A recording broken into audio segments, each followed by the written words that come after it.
Obrigada, Renata. Muito obrigada. Boa noite a todos, boa noite a todas. Em primeiro lugar, queria agradecer esse convite especialíssimo, né, para a inauguração do canal Vozes da Floresta Atlântica. Estou muito feliz de estar aqui com vocês. Obrigada, Renata. Obrigada, Zeca, também por essa ponte, né, e vamos fazer um belo encontro hoje, um canal tão importante. Muito obrigada. Então, eu queria falar um pouquinho da minha trajetória aqui em Itapecerica da Serra, para eu contar como é que eu cheguei até aqui, nesse movimento ambiental, que é o Preservar Itapecerica, como a Renata já contou para vocês. Então, eu vou contar um pouquinho de tudo isso.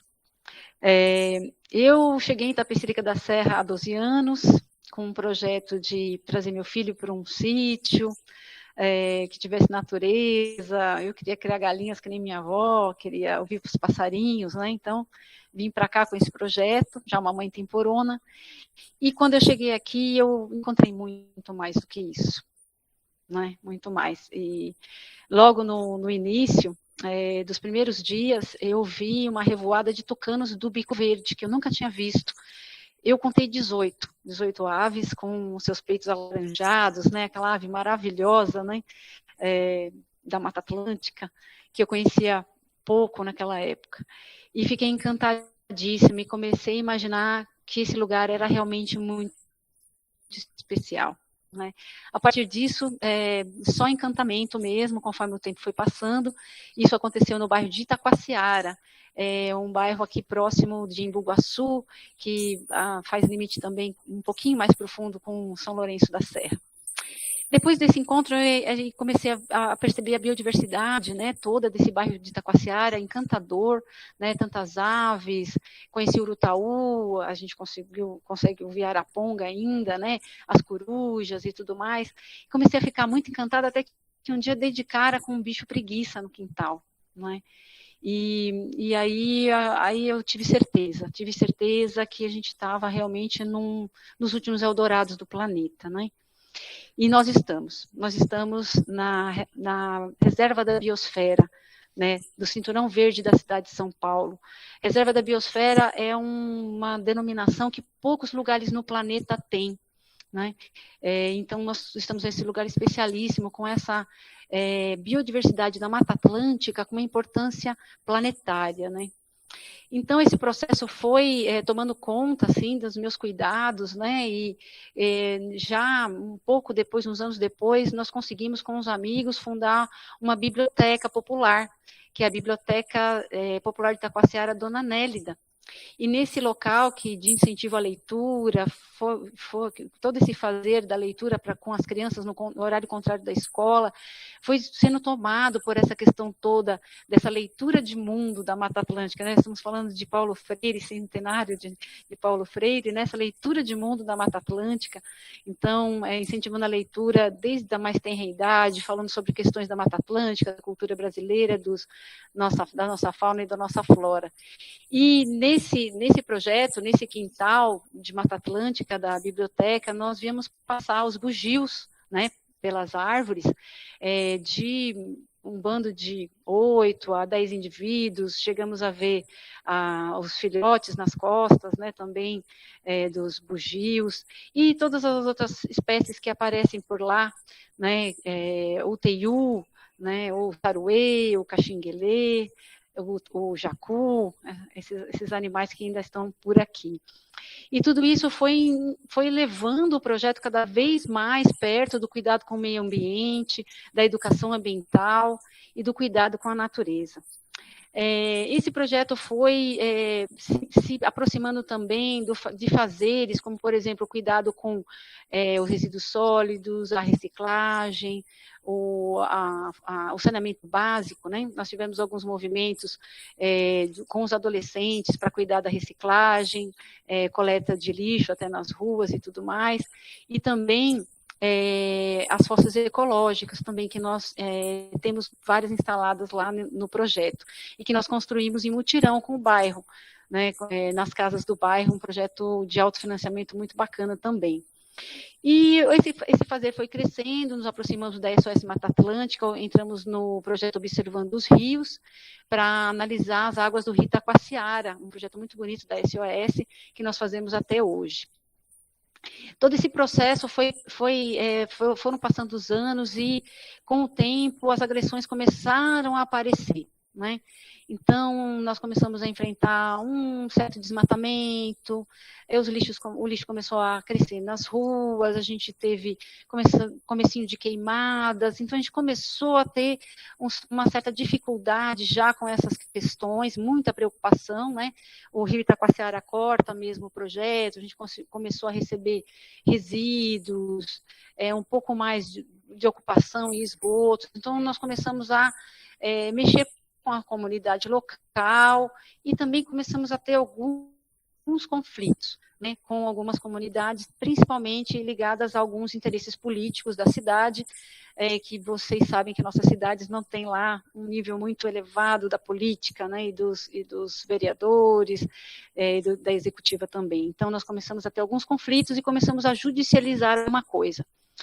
Esse espaço foi crescendo, né, em fazer, em comunidade e em conscientização, e a biblioteca foi se consolidando como um lugar do bairro para encontros sobre o meio ambiente e sobre a educação ambiental.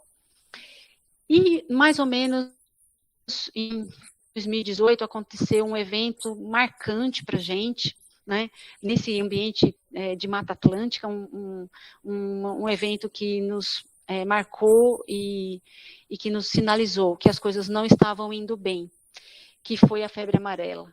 Né? A febre amarela chegou no nosso estado de uma forma bem violenta e levou os nossos bugios embora. Né? Muitos bugios morreram, muitas pessoas também, né? Mas os bugios foram quase que exterminados mesmo. Foi um evento bem traumático, né, para a comunidade toda de Itacoatiara e da cidade, do estado de São Paulo também, né. A febre amarela, ela já foi causada já por questões já de agressões à natureza e desmatamento. Então, isso foi algo que nos sinalizou que alguma coisa não estava indo bem. Né? E mesmo porque também nós sabemos que os bugios também foram assassinados por pessoas que, infelizmente, tinham uma informação errônea de que os bugios poderiam transmitir, né, a febre amarela. Bom, em relação a esse tempo, logo em seguida desse evento, que nós estávamos bem tristes com essa questão toda que estava acontecendo com os bugios, que eram tão presentes, né, no nosso fazer, no nosso dia a dia, que avisavam que via chuva, né, a gente sabe que o bugio ronca, né, quando tem essa chuva e toda a convivência.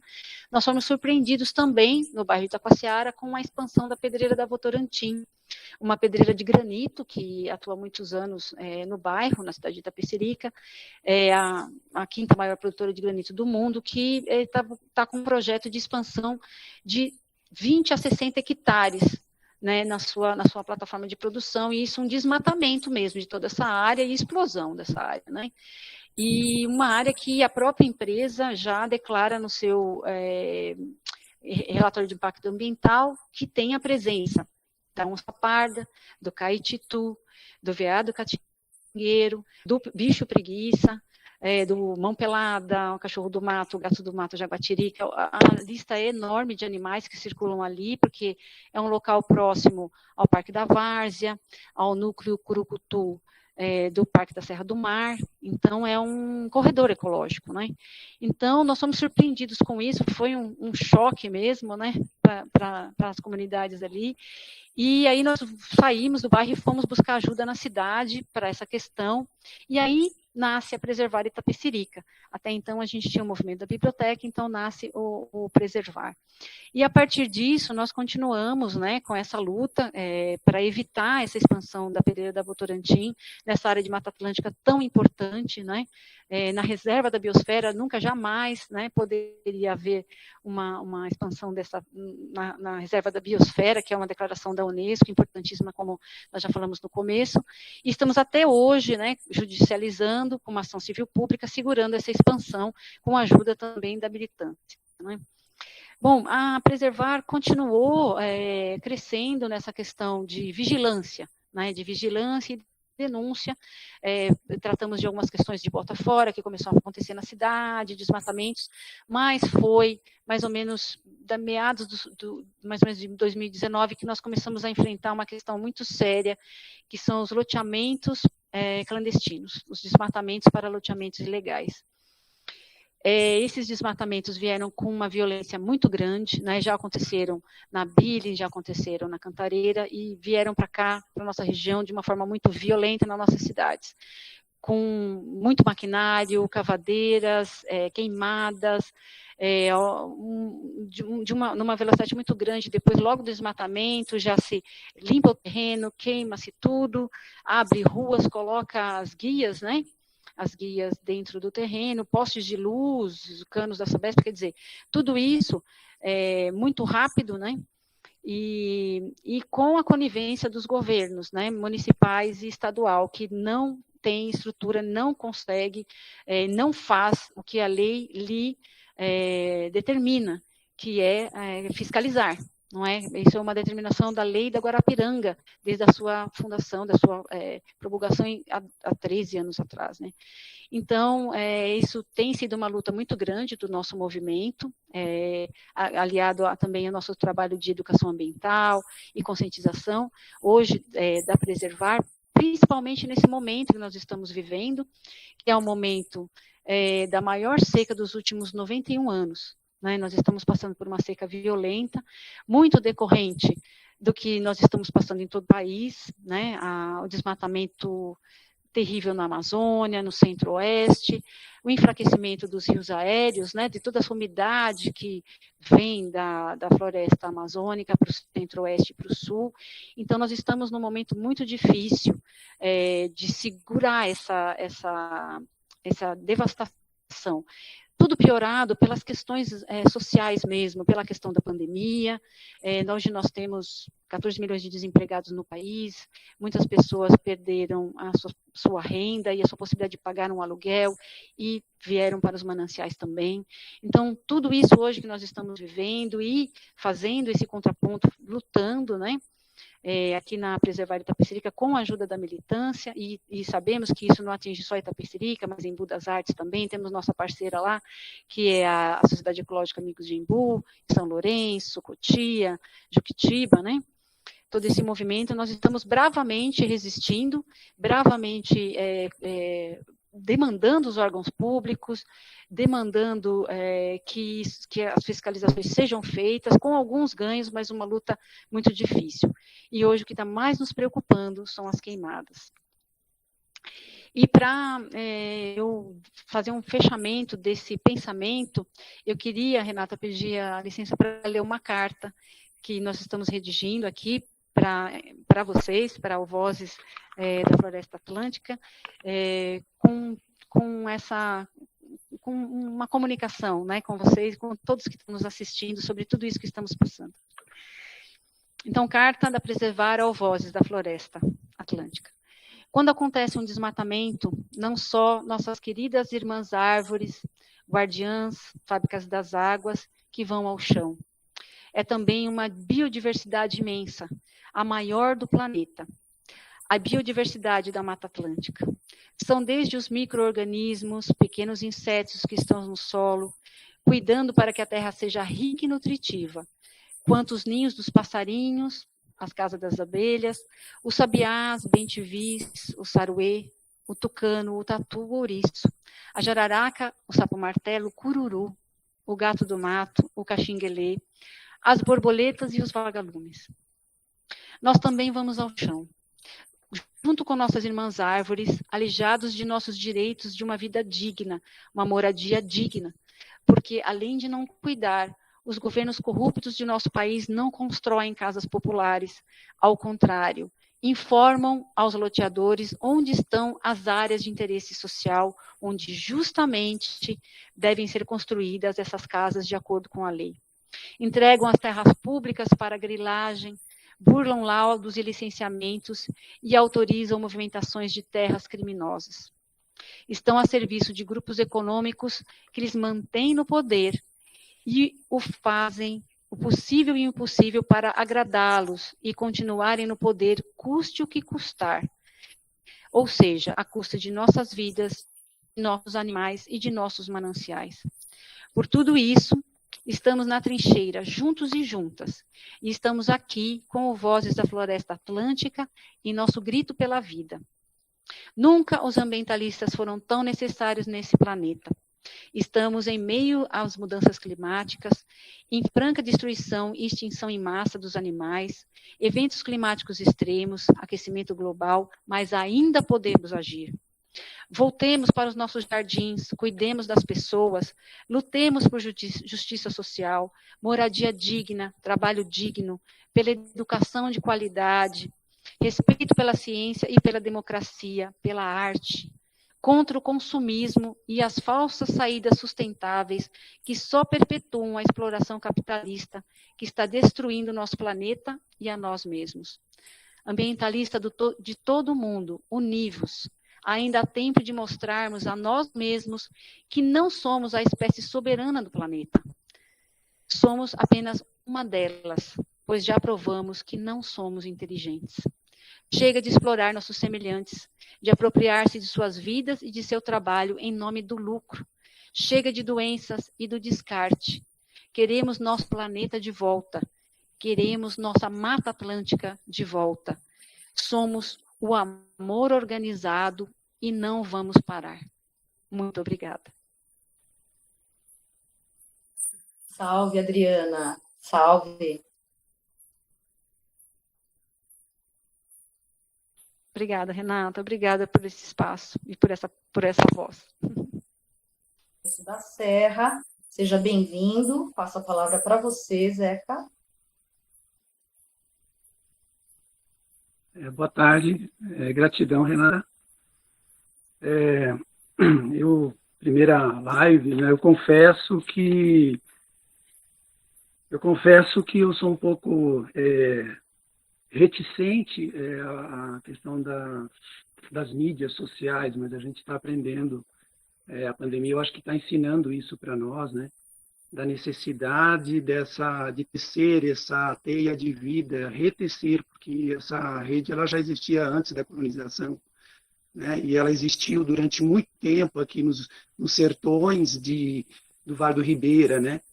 Então, o território é um território que resiste, né? E ele resiste de uma forma silenciosa, né? E de uma violência institucional também, né? Por meio de uma invisibilização, né? E aí há tantas questões e tantas pautas, eu procurei fazer um pequeno roteiro também do meu caminhar nessa trajetória, mas parece que grita mais as urgências, então eu vou gastar esse tempo pelas urgências, em vez de falar de mim mesmo, né? Eu acho que não é importante, o importante eu acho que é essa corporeidade na ação, que são as micropolíticas, né? Então, nós temos também, além das questões que a Adriana coloca de uma forma tão amorosa, tão intensa, né, que também é impossível a gente não se solidarizar, né, porque é a solidariedade humana que, na essência, que nos configura como seres, né? Embora a gente tenha uma ideologia dominante da competitividade, né, de um darwinismo, né, e tudo mais. Então, é necessário, como falo, a gente se inspira bastante nas cosmogonias indígenas, a gente se inspira em cada palavra de tupi que aprende, em cada tempo junto que comunga nos mutirões, né? Então, nós viemos de mutirões, né? Somos pessoas, a maioria que começou esse movimento aqui, nos conhecemos em grande parte em um seminário que foi feito, inclusive pela Renata, um seminário da Mata Atlântica, em Juquitiba. E desse seminário nós tivemos uma felicidade de nos encontrar com todo o público que mais sensível à questão da Mata Atlântica, né? E, então, eram sitiantes, biólogos, professores, né? De onde eu me encontro também, professor, né?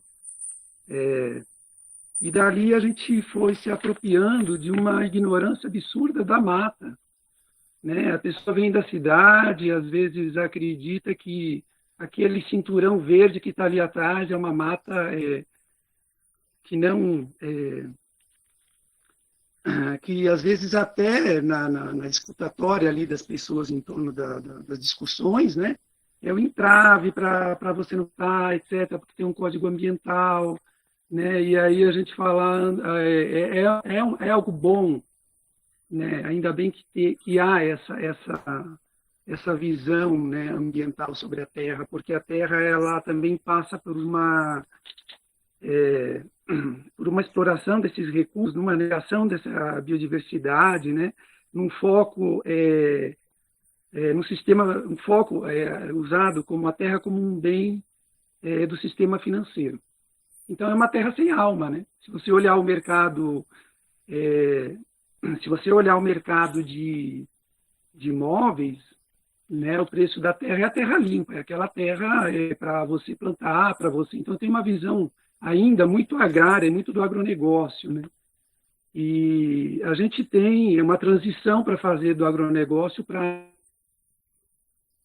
a agroecologia. E essa transição eu fui vencendo nas práticas e nas conversas e na troca e aos poucos foi se sedimentando essa consciência de que o tecido social as pessoas lado a lado, né? Então, nessa revolução silenciosa e invisível, eu acho que ela que dá legitimidade também. Como fazem os guaranis, como fazem muitos povos, e os animais também, que estão se excluindo e estão aí indo numa migração, né, num êxodo, mesma forma que está tendo êxodos climáticos já, êxodos econômicos, êxodos de toda forma, né? E nós, na cidade, é interessante, porque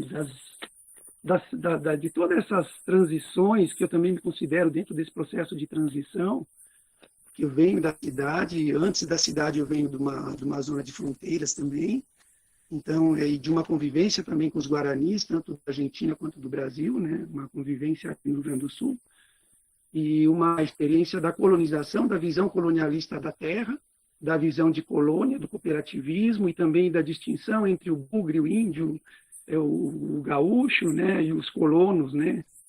Essa visão da primeira das cooperativas de soja, do recebimento de terras de gleba governamentais, né, e das vantagens competitivas que excluíram, né, toda uma massa de descendentes aí de guaranis. Eu sou descendente de guarani também, dos povos das missões, né, e tentando reconstituir esse tecido.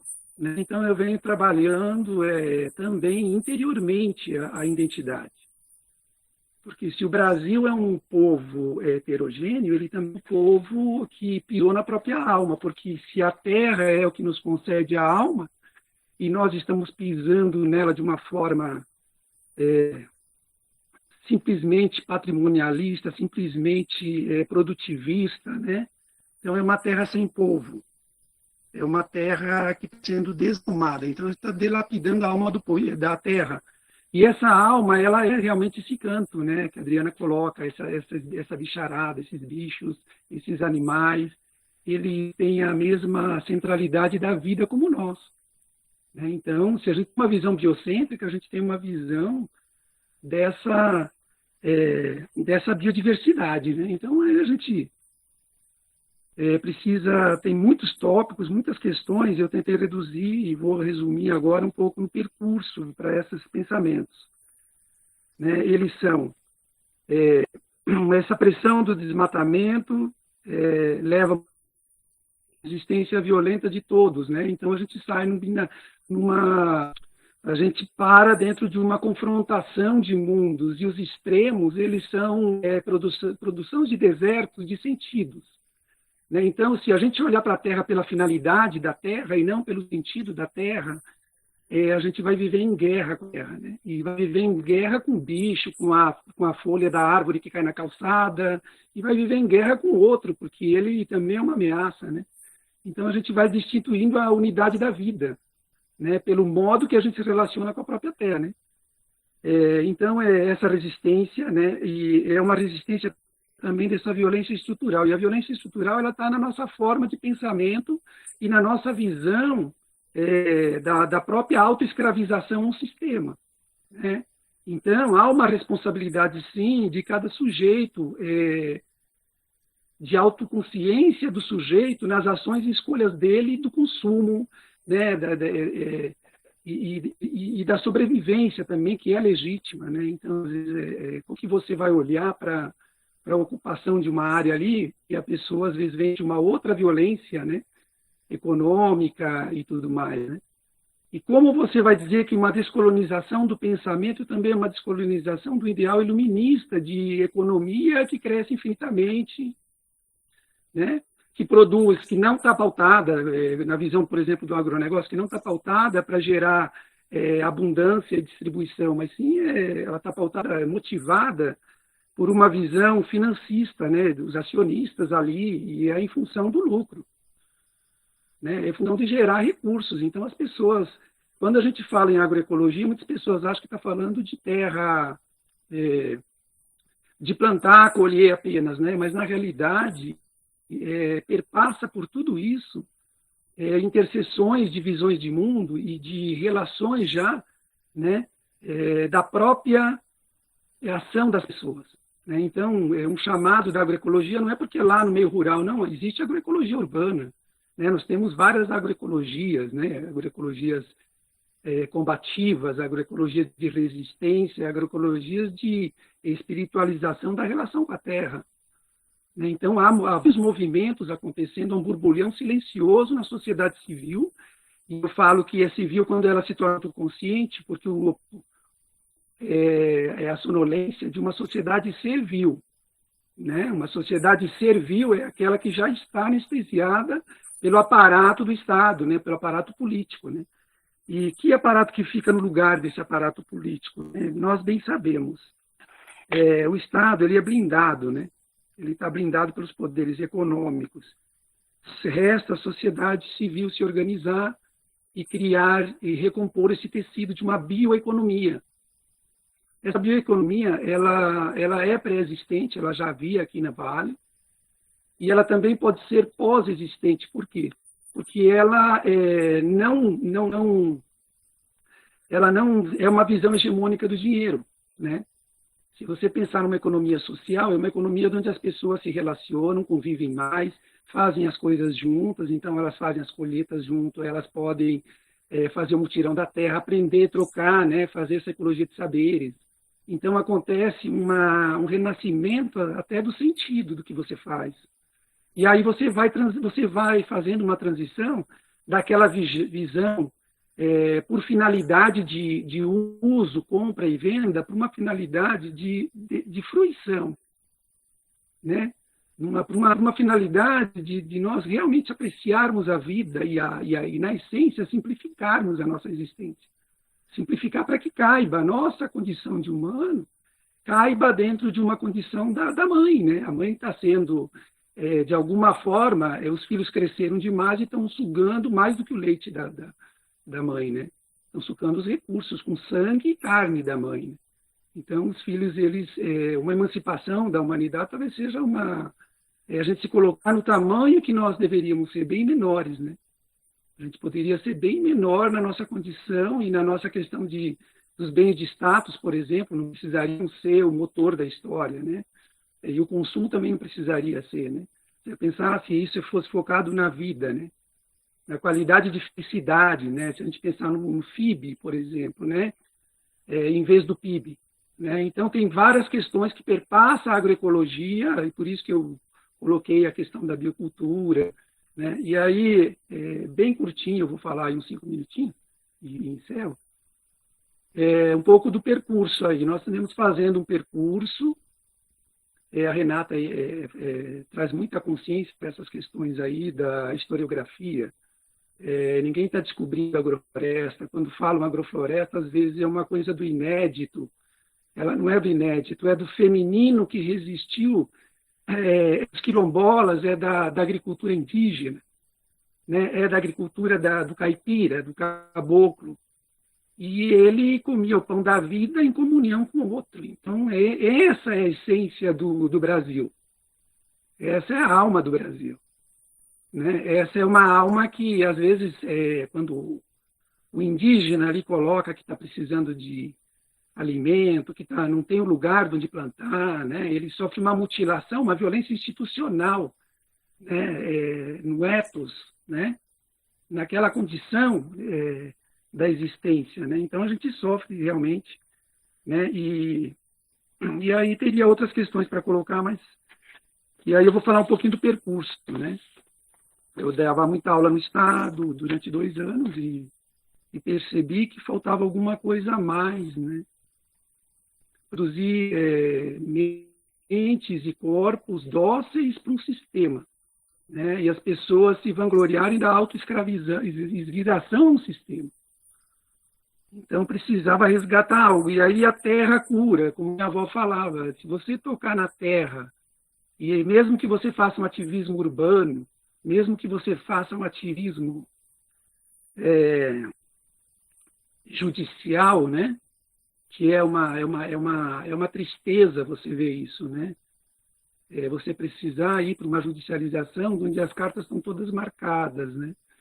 Eu acredito que exista uma simetria oculta, mas sem conspiracionismo. Essa simetria oculta, para mim, é a alma do Brasil, que está contida no anseio de cada um, no coração de cada um, né? Que sabe que já é possível viver sem se autoexplorar a extremo, né? Que é possível de fazer uma gestão desses recursos de uma forma racional, uma racionalização que não agrida, né? Então, quando a gente pensa, e aí vem os percursos, a gente pensa numa apicultura, por exemplo, é uma apicultura onde produz uma pesquisa que aumenta a compreensão do meio. Então, é uma bioalfabetização que acontece junto com a apicultura. Não é só produzir 100 caixas, 10 caixas, depois 30 colmeias, depois 20 colmeias, 50 colmeias, 80 colmeias, alimenta. Não, tem uma ressonância com o meio, né? E aí a lógica do mercado, ela não é a lógica da vida, né? A lógica da sociedade civil é a lógica da vida. E ela já vem sendo tecida com todas essas construções periféricas, né? Na periferia, a gente sabe o que é construir uma casa, sexta, sábado e domingo, que é o dia que a pessoa tem para fazer ali 2 sacos de cimento, um tijolinho, né? Então, a gente tem esse ativismo hoje na bioconstrução, por exemplo, né? Então, a gente traz essa simplicidade que é uma evolução máxima e é milenar. Então, existem conhecimentos impregnados que são milenares e de uma simplicidade absurda. Para quem interessa que essa simplicidade seja interpretada como pobreza? Para quem interessa transformar os simples da terra em pobres desválidos, né? que vão precisar de bolsa de tudo que jeito, né? Então, a gente pode, como ideal do professor, os professores geralmente são idealistas, eles acreditam na transformação pelo conhecimento. Eu sou um pouco crítico a esse mito que o conhecimento é libertário no seu extremo máximo. Ele também pode produzir aberrações, né? Campos de concentração e tudo mais.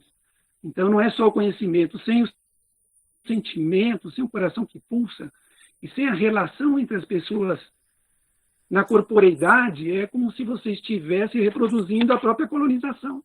Então, quando fala em descolonizar, nós não descolonizamos nem a nossa linguagem, nem a nossa forma de nos relacionar com a terra, né? Então, a gente está usando violência institucional em nome do mercado, né, para relacionar com a terra. Então, não há cura, né? E a urgência climática, ela virou um jogo de cenário, né? Então, você já sabe que isso é irreversível. Nós temos que nos preparar para a sobrevivência mesmo, o sobrevivencialismo, voltar para a mata, olhar para a mata, não excluir a cidade, né? A maior aberração que a educação faz é criar uma redução ao extremo de 2 visões em preto e branco, né? Só que existe um infinito entre um número e o outro. Existe um infinito entre uma dimensão e a outra. E aí a gente foi aí aprendendo, né? Tem um sítio, a gente começou a mexer com a terra, viu o quanto que era ignorante e cada vez mais mexe com a terra, com a mãe terra, mas percebemos que somos ignorantes mesmo. Mesmo que tenha biologia, que tenha filosofia, né? A gente precisa da ciência, mas a gente precisa aprender a resgatar a confiança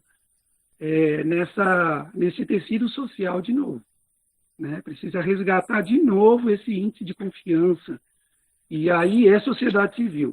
Não é para o Estado e não é para o mercado. É para uma seguridade social, né? Focada no alimento e na qualidade de moradia, saúde. É um conhecimento que tem que ser libertado, né? É isso aí. E aí eu sou apicultor também e veio fazendo agrofloresta. A gente aprendeu aí com o pessoal da Coopera Floresta, que era da Barra do Turvo, né? Eu tenho que reconhecer que eu também tive uma visão do sagrado que é uma agrofloresta. Depois que você entra dentro de uma agrofloresta, você percebe o quão sagrado é aquilo, né? Aquele bosque de frutas comestíveis, aquela diversidade de raízes. As frutas podem ir para uma cadeia do mercado, mas a alimentação da pessoa e aquela interpretação quase religiosa da terra, aquilo me encantou, né? Aquilo me trouxe a essência do que é a biocultura, né? Você está se relacionando com um ser, né? Os cogumelos são seres, né? As plantas são seres, os animais são seres. Então a nossa agrofloresta foi também sendo povoada pela visão das abelhas, né? Da flor, com a visão do mel, né? E assim a gente foi aprendendo com a apicultura, depois com a agrofloresta, depois com a bioconstrução. E aí são os temas tão amplos, né? São muito amplos os temas da agroecologia. Então, fico por aqui. Passar a voz aí ao Gorumba, também outro amicíssimo da silvicultura. A gente aprende muito com o Gorumba, com tudo. Isso aí. Palavra Gorumba.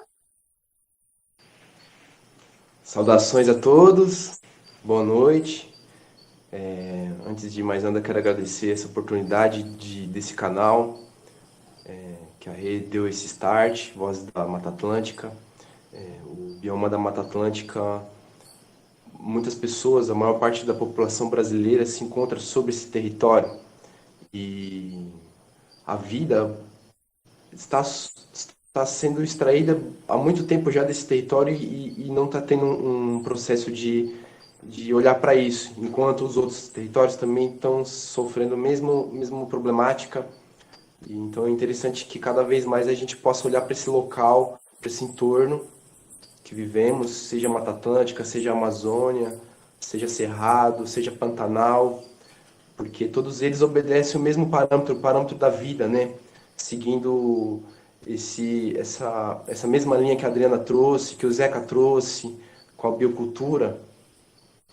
Todas essas problemáticas que a gente está vivendo atualmente é sintoma da consciência. Então, a nossa consciência, a média da consciência humana, está trazendo questões onde não só fatores climáticos, astrológicos, astronômicos estão influenciando a nossa vida, o nosso pensar, o nosso ser, mas também atitudes nossas. E a gente está sofrendo todos os reflexos, de todos os lados. E a questão do desmatamento, que é uma problemática que vai junto ali com a cultura alimento, a cultura de toda a cadeia de produtos que a gente consome. Porque quando a gente para pensar a partir de um ponto de vista de um ser como os antigos indígenas, os antigos nativos, independente de qual região do continente, a gente vai conseguir se conectar com a entidade viva, mesmo sendo um objeto que a gente julga inanimado. Então, essa conexão, ela traz insights, traz downloads de como proceder com a tal coisa. E foi assim que essa sabedoria se teceu e dado muitos tempos, as civilizações foram se perdendo. Então esse processo que hoje a gente vive de desconexão com a Terra é um processo de decaimento da nossa consciência também. Mas ao mesmo tempo é uma questão que a gente precisa lidar com isso. Pois a forma como a gente ocupa a Terra, como a gente lida com a água, como a gente capta essa água, como a gente lida com o alimento, ela foi fragmentada, reduzida, então empobreceu. Logicamente vai empobrecer o nosso ambiente, vai empobrecer nossas relações, uma série de coisas. Então dentro dessa cadeia, hoje em dia, através de um processo de saturação, de excesso, em vários sentidos, está acarretando essas mudanças. Então, como o link está entre essa forma de viver e onde estamos vivendo, é interessante que a gente busque alternativas. Então, grilagens, desmatamento, muitas dessas questões que estão agravando muito o clima, elas estão ligadas ao consumo e como a gente vive nessa terra. Porque, independente de que ambiente a gente esteja vivendo, houve uma extração de um recurso. Então, quando a gente puxa as linhas, o passado de cada produto, de cada recurso, a gente vai conectar a um ambiente natural. Então, as mineradoras fazem buracos enormes, assim, buracos que cabem em cidades, extrai esse minério para ir para o celular, para ir para a ferragem das construções, para ir para os transportes públicos. E toda essa forma de extrair acaba acarretando problemas que hoje estamos num caos. E o nosso alarme, nosso sistema natural de defesa está começando a buscar alternativas. E aí, dentre essas questões de vivência, de como sobreviver, dentro de uma visão holocêntrica, holográfica, biocultural, é necessário a gente repensar como habitamos esses territórios, o quanto o ambiente que habitamos precisa da nossa ajuda, o quanto que a gente está integrado ou não com esse ambiente. A partir desses questionamentos, as próprias respostas virão, desses elementais, desses devas, dessas plantas, dos animais. Então, todas essas informações começarão a vir como se fosse uma ajuda. Então, alternativas estão surgindo para que a gente possa ocupar as terras de uma forma mais sadia. E aí, para isso, vai exigir muito uma audácia, um pulo muito forte da gente como seres humanos, pois estamos enquadrados dentro de padrões de como habitar as regiões, seja especulação imobiliária, seja a compra de um terreno de uma pessoa que comprou de outra pessoa, sendo que, no fim, não somos donos dessa terra. Então, frente a todas essas problemáticas que estão surgindo, a pressão do desmatamento vai em consonância com essas questões de como estamos habitando, consumindo. E grilagem, como eu tinha dito, e o sistema de consumo vai trazendo essa memória, mas vai trazendo também as memórias ruins e boas. Dentro dessas memórias ruins, a gente está percebendo um processo histórico-cultural e está tendo essa visão mais aberta para os efeitos negativos da colonização. Então, a gente está precisando olhar para isso e criar estratégias de como habitarmos essas terras. E isso vai exigir a irmandade, união, amizade, amor, fraternidade, para que a gente possa unir as nossas forças e ocupar esses territórios de uma forma diferente dessa que a gente foi formatado. Uma vez isso, a gente está percebendo que também isso influencia muitas outras coisas do nosso aspecto emocional, mental. A gente está precisando entender outras formas e sempre vai existir outras formas.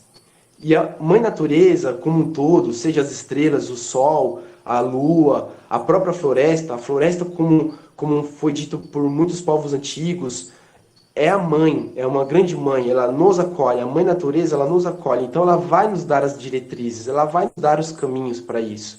Então, quando a gente abre esses canais, a gente começa a perceber os movimentos naturais que precisamos fazer para começar essas mudanças.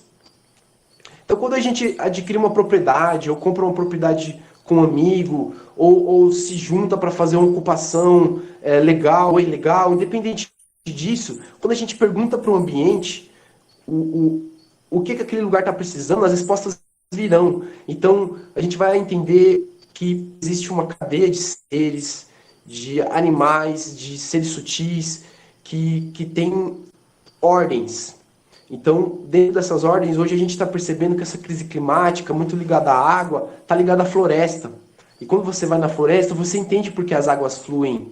Você percebe uma incrível biodiversidade, um incrível de seres que se alimentam de diversos frutos. Então, quando a gente vai dando foco em cada um deles, a gente vai percebendo que essas teias elas se conectam. E aí dentro disso,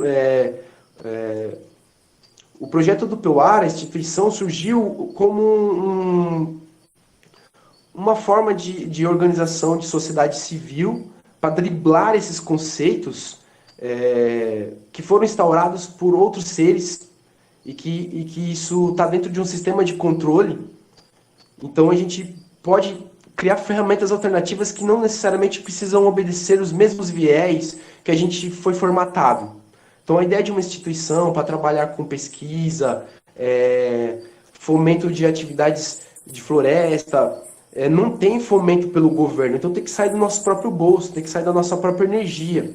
Então, alguns anos atrás, quando eu tive esse impulso, através da alimentação, de que a alimentação ela precisava passar pelas minhas mãos, que eu estava percebendo que todo esse processo de saúde estava sendo influenciado por essa cadeia toda, então eu notei que dá para a gente buscar isso. É que comecei a fazer um movimento até neo-ruralista, de ir para as raízes minhas, de nordestino, de se tornar agricultor. E quando me deparei com essa necessidade de pesquisar a floresta a fundo, foi que veio essas reflexões, esses downloads, de que existem seres doando esse conhecimento e que essa rede ela está acessível e que precisa ter um foco. E o foco está no plantar. Plantar novas relações, plantar muitas árvores, e cada árvore ela vai trazer os seus parceiros. Então, um dos exemplos que a gente vê aqui, que é ao montar as ilhas, no processo de agroflorestar, a gente nota grupos de pássaros, e que ao eles fazerem o cocôzinho deles, eles trazem sementes de outros lugares. Então a gente está criando pontes entre pessoas, animais, de diversas classes, diversos aspectos, para trabalhar em consonância dessa teia de vida, dessa sustentação maior, incluindo os humanos, os outros seres. A partir dessa visão holos, então a gente precisa entender que cada um tem a sua demanda. E a natureza, a floresta, ela vai ensinar um pouco dessa demanda, como a gente vai poder supri-la. E hoje em dia as alternativas precisam olhar para questões múltiplas de como a gente está consumindo, de como a gente está extraindo. E mais uma vez, a própria resposta é simples, estar no plantar, estar no observar. Então, quando a gente observa uma floresta, como o Zeca falou da apicultura, a gente tem essa mesma visão aqui. Quando a gente nota que as abelhinhas, elas coletam resina de diversos tipos de planta, não cabe nem aqui nomear ervas, árvores, arvoretas, e aí elas montam o sistema delas. E aí você percebe que elas têm geometrias, que elas têm ordens de funções, elas se distribuem. Então elas estão muito ligadas a essa rede. E quando a gente se inspira nos insetos, nos outros tipos de animais, a gente vai obtendo um mapa de como caminhar nessa vida, nessa terra, mesmo nesses tempos modernos, mesmo nesses tempos de crise. Porque as abelhinhas trazem esse mesmo ensinamento que a gente está precisando de ter união, trabalhar em conjunto, em rede.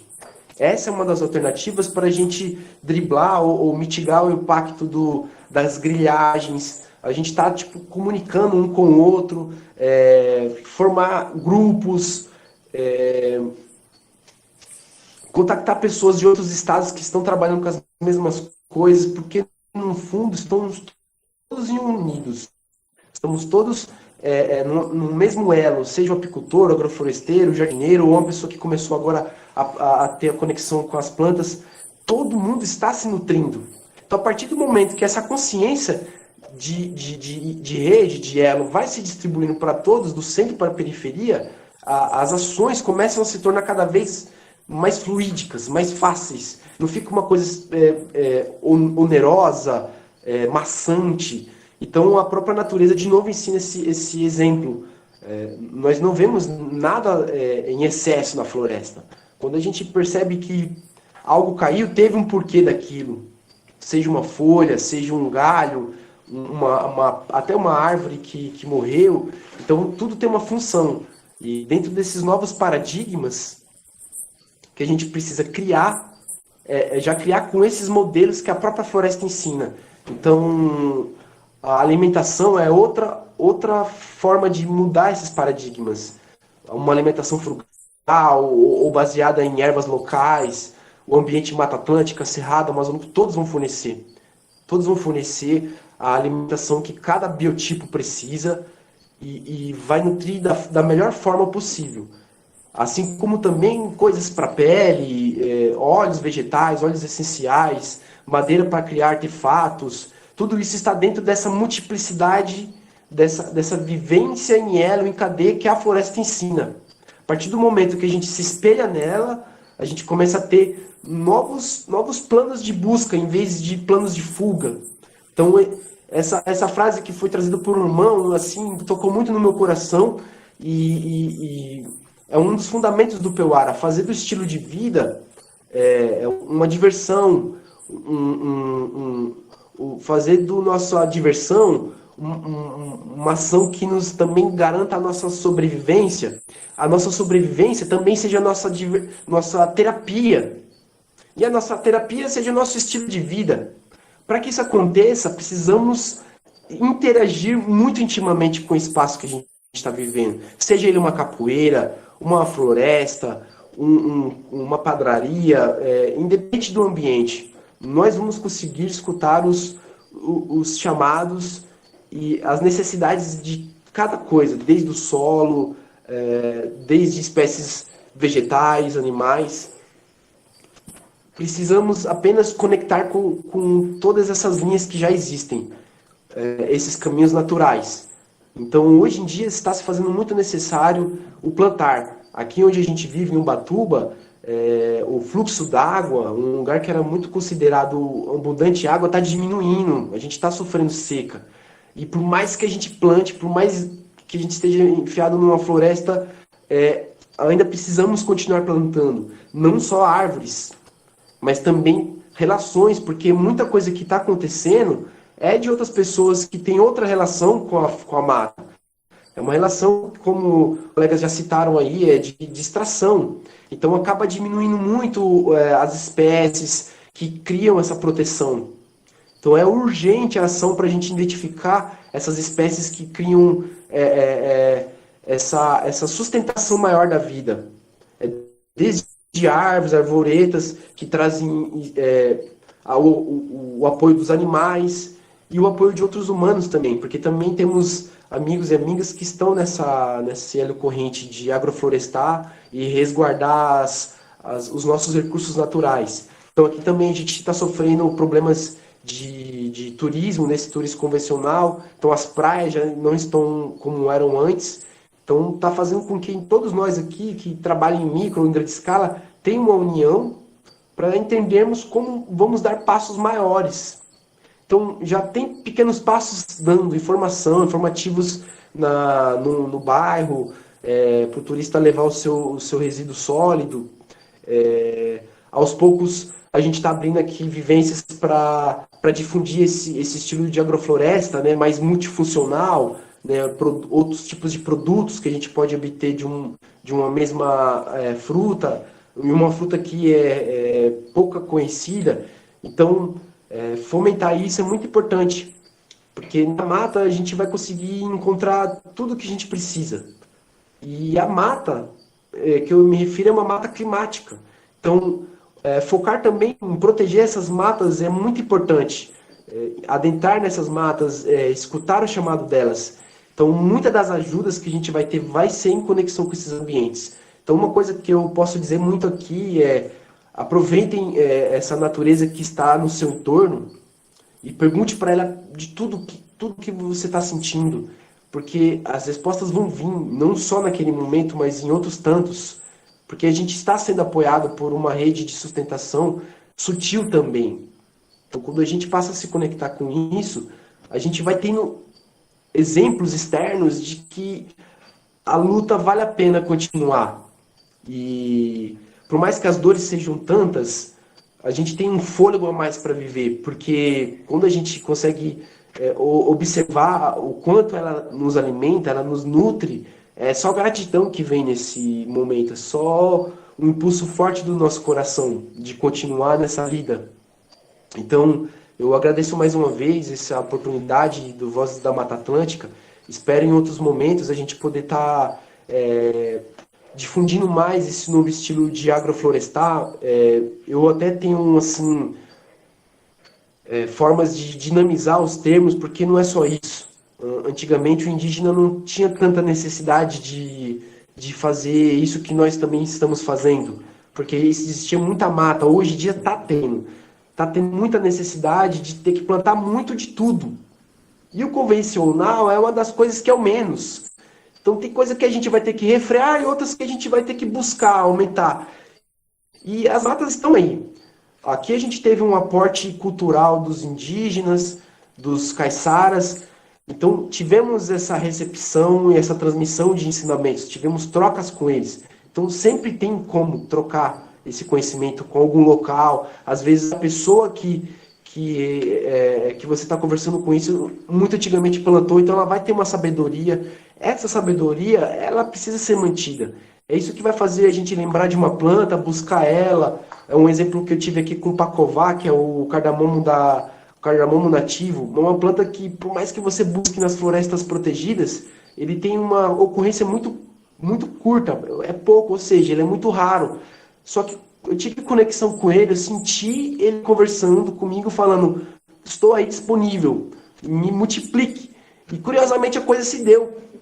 E é possível a gente fazer série de coisas que não precisa de um laboratório. Então isso é uma coisa curiosa também. A partir dessa conexão que vem a sabedoria que cada planta revela. E o que cada coisa é preciso fazer para poder multiplicar. Então agradeço a minha oportunidade aqui e essa fala da Mata Atlântica, né, do quanto tem um potencial para ser revelado e o quanto a gente pode doar dessa abundância. Valeu mais uma vez aí, gente. Essa primeira é para você, Adriana. Tá bem. Obrigada, Renata. Primeiro eu queria agradecer as falas do Zeca e do Gorumba, nos alimentam muito, muito obrigada de estar aqui com vocês. Maravilhoso. Bom, Ademar, é o seguinte, nós temos aí uma luta muito forte com essa questão mesmo, né, de como organizar a sociedade civil para cobrar que essas políticas públicas sejam implementadas e que as leis sejam preservadas, né. O Brasil tem uma das leis ambientais mais avançadas do planeta, né, que está sendo destruída, né, paulatinamente, tentativas de destruir essas leis, né.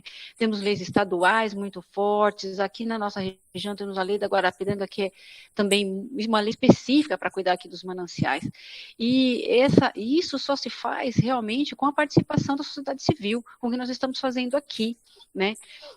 A participação da sociedade nos conselhos, né, nas associações de bairro, nas associações de preservação do meio ambiente, nas escolas, né, tudo isso é pressão social mesmo que faz a mudança, né, se não houver isso, realmente fica difícil isso acontecer. Por quê?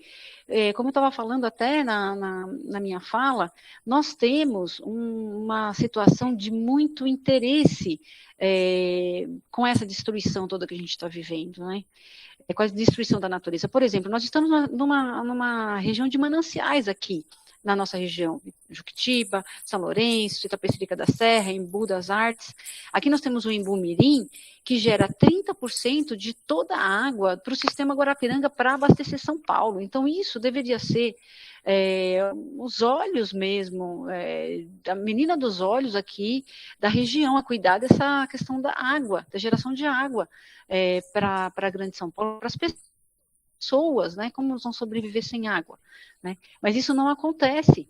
Parece que os mananciais estão jogados às traças, porque os governos imaginam soluções mágicas, não sei bem o que imaginam, de onde vai vir a água que não seja da mata, que não seja das árvores, como manter os mananciais e os reservatórios cheios sem a cobertura vegetal, é impossível, né? Então, tudo isso está muito ligado aos interesses econômicos, da especulação imobiliária, dos negócios aqui na nossa região de galpões, de distribuição, infelizmente, né? dos galpões para distribuição do e-commerce também. Tudo isso que a gente está vivendo é a sobreposição de interesses econômicos sobre o interesse do cidadão. E o movimento que tem que acontecer é isso mesmo, o cidadão e a cidadã levantarem a cabeça, mas para isso a gente precisa, né, como foi falado aqui muitas vezes, precisamos ampliar as consciências, né, precisamos conhecer melhor os nossos direitos, conhecer os direitos da natureza, conhecer como que funcionam as leis, né, e isso a gente só faz com o que nós estamos fazendo aqui, é discussão, é pressão, né? Pressionar nos conselhos, pressionar nas comissões, pressionar nas assembleias, nas vereanças, porque os nossos políticos, eles não têm visão do meio ambiente de forma nenhuma.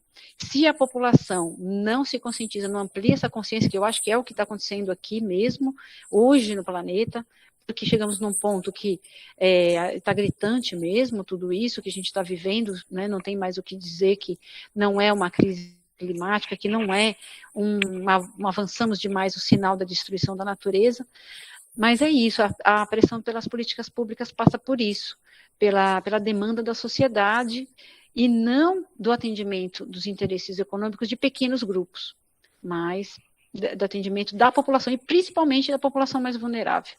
Né, e eu acho que isso, a pressão socioambiental é muito forte, é muito necessária. Né? Então, participar, por exemplo, nós participamos do Comitê de Bacias, do Subcomitê Cotia-Guarapiranga, de conselhos de parques, né? Então isso é muito importante, ampliar essa cidadania em favor da natureza. Eu imagino que esse seja o caminho, Ademar.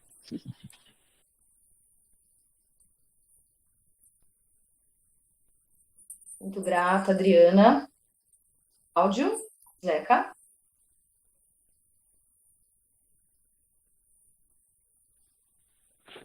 Isso. Bom, nós temos sonhos dentro de sonhos, né? Então a gente tem o real aí e tem o simbólico, né? Que também nos nutre e por isso que a gente continua seguindo em diante. Né? Porque se fosse a tessitura do real apenas, seria algo que nos exauriria assim só de análises, né? A gente não é muito afoito a isso, a uma visão mais analítica, né? E a questão passa pelo singular, que foi sublimado ou foi colocado como subjetividade, mas há uma singularidade em relação implícita, né, com a vida e implicada com os outros poderes, né?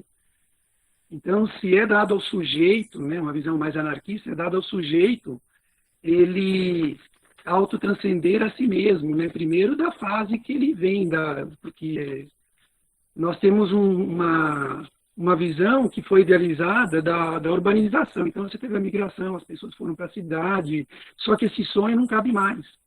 Né? O mercado e a própria dinâmica da econômica é uma dinâmica de escassez. Né? E ela também está pautada numa visão mais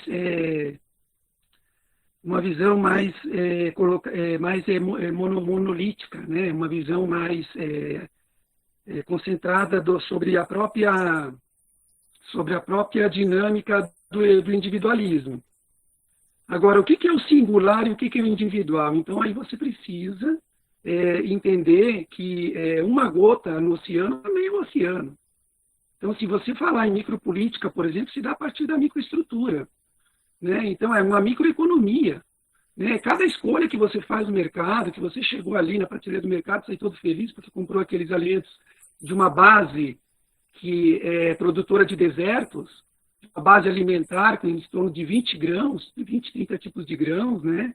A gente tem aí a Vandana Shiva para nos lembrar de como que está se provocando, produzindo, o sistema está produzindo epistemicídios e está produzindo um holocausto da biodiversidade, não é só um holocausto da biodiversidade humana, né? Da diversidade em todos os sentidos, né?